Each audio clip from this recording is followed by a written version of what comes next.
Konnichiwa, you guys are boy INCOG. Better reaction video. And today guys, we're back on Ish4's channel. It's been a little minute.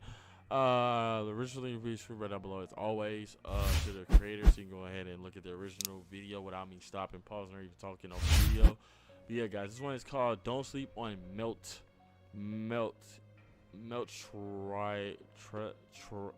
I've always just called her MELTRYLLIS. That's gotta be how you say that. MELTRYLLIS. But I'm just gonna call it Melt. Don't sleep on Melt. So without further guys, get right into it. So play. Oh, it's just my bad. Play. Looking like it's about that time, it's only right that we get into the Sakura 5. The #1 protector, who else could get the stage but MELTRYLLIS? She had enough power to fatally wound Kiara, literally cutting her body in half. She straight up pierced Gawain through the chest and tanked his phantasm from Galatine at point blank range on top of that. In a similar fashion, she stabbed Tristan straight through the stomach. Even Gilgamesh had to give his praise, saying that her attacks are like a shooting star. At her highest point in the moon cell, she says herself that she could one-shot Gilgamesh under the right circumstances. To further back her statement, there was one point where he couldn't even harm her. To back the backup statement, she actually does one-shot him in a bad end, literally dissolving his body from the inside. This shit is for real. She was able to pull this off with her skill Melt Virus. Again, in FGO, she says at full power she would be the best out of all the alter egos. She had no problem landing hits on Suzuka Gozen. She kicked Suzuka straight in the face, sending her a good distance. She rocked Tristan with a kick so hard that she made him Wait, so I'm gonna pause right here. How many alter egos is it in Fate Grand Order? And do you guys believe that at full power, whatever that would be, I think Mel would be the strongest one out of everybody, or no? Let me know in the comments down below. Because I don't have any alter egos. I don't know really a lot about the alter ego archetype, or like all the people that's within the alter ego archetype on Fate.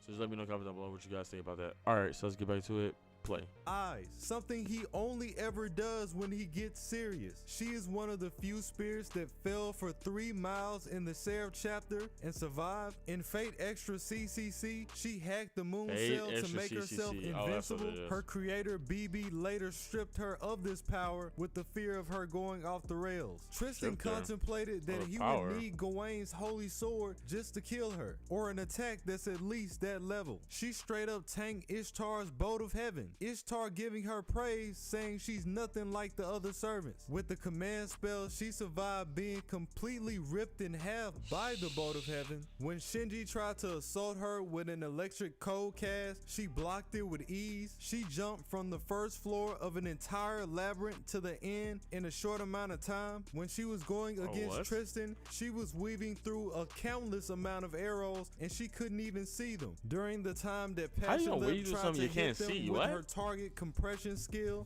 Melt just outran her. Again, you had Melt dodging a numerous amount of blasts from Ishtar's boat of heaven. Being a high servant for BB, she's comprised of 3 different entities, that being the goddess Artemis, the goddess Saraswati, and the beast Leviathan. Going back to her Melt Virus, it's an ability that allows her to inject a virus into her target and then absorb their remains. If she's able to get this off, she can straight up take your experience and your skills and fuse them with her own. Due to having the goddess Saraswati, she can melt not just the body but the soul. How you gonna melt somebody's soul, When Sakura tried to do a greater analysis, Melt started to hack her character and even communicate through it. From Fate Extra specifically, we know that she can take over the body of her target. Her authority allowed her to use Elizabeth's identity to hack Sakura, even threatening to overwrite her data. She also says that she could take her life if she really wanted. When she infected Robin Hood, the virus had so much influence that he couldn't even take his own life. This forced Robin Hood to sacrifice himself via battle just so she couldn't absorb him. Did I mention that the virus works on anything? She used this on Ishtar's boat of heaven, absorbing its magical energy and temporarily making it useless.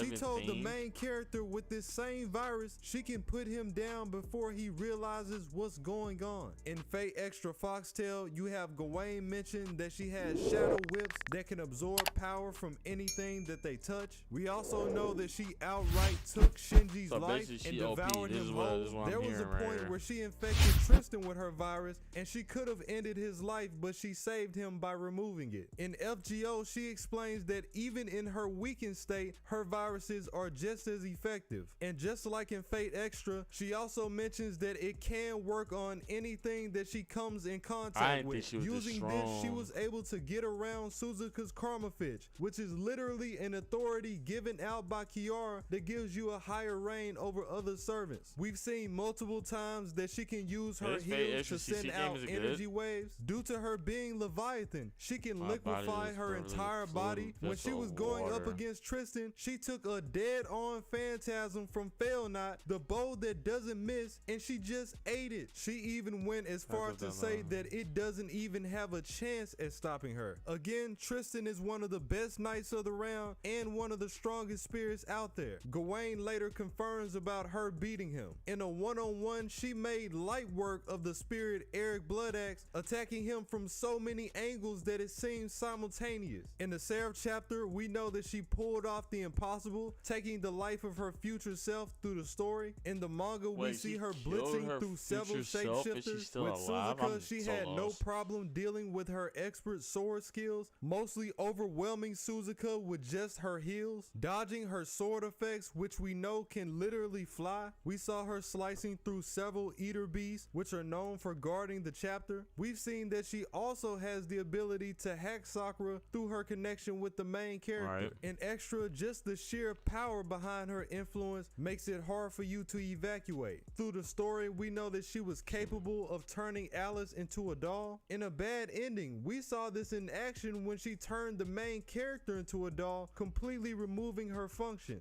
Ilya, is that you? She had the authority to dump Shinji into Sakura's character during her attack. She's even threatened to downsize Shinji's data file into practically nothing. In Extra, her control over Elizabeth allowed her to change the class from Lancer to Berserker. As one of the Sakura 5, she's the one that has lost a sense of touch, which would make her more reliable in taking attacks. Just like her interaction with Gawain, she tells Tristan that just a touch from her legs would make a normal servant lose power. Her detection allowed her to sense servants that were nearby and warn the master. She can share her memories with the other alter egos to be more equipped for certain situations. Back when Melt made herself invincible, it's explained that she made the system believe that the hit never happened. With the help of command spells and passion lip, her virgin laser phantasm allowed her to go at a speed so fast that she traveled back in time. This was flat out stated to be 10,000 meters, going faster than the speed of light. This is the same attack that helped us take down the beast Kiara. Her strength is nothing to take lightly. Just landing two casual kicks from her was enough to overwhelm the spirit Hokusai. We know that she's went head to head with the spirit Jalter. With the authority of her being Leviathan, she has the ability to command sharks at will. In FGO, Mash mentions how she melted an entire arena worth of people into puddles and ate them. Then you have her summer form creating enormous pools of water with the powers of Leviathan. This same phantasm is what created the sea around the entire event. I think it's fairly obvious the whole where she sea of stands the overall. event is She's because got of her? two goddesses inside of her and a magic beast that's deity level. She is one-shotting your favorite servant and turning them into experience. She is one of the only servants in the entire series period to be said to go faster than the speed of light, and she was going so hard in Fate Extra that BB had to nerf her because she felt like she was doing too much.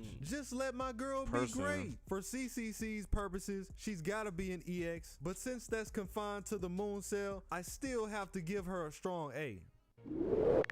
I mean, might as well just give it an EX based off everything, but like I said, you gotta give her a strong A. But what do you guys believe her rank should be based off everything you just heard and what you know? I mean, I give her EX, but I mean, the only thing I give her is an A. I give her like A plus or something like that. But yeah, like the only thing that I can see stopping her is something that's like thunder related, right? Because her vessels are made of water. She made 3 different entities, and 2 of them is from the water, right? No, 1 is from the water is Leviathan. Yeah, shouldn't a thunder creature or something like that be able to stop her though? Or am I just tripping though? I might just be tripping. Who knows? But that is wild and that is OD. I ain't no cap. So, I mean, based on what I've seen and what I've heard, I mean, she might just be the best in alter ego. I don't know. Like, based on all that stuff, that's pretty nuts. I ain't no cap. But yeah, boy INCOG, I'm out. You are.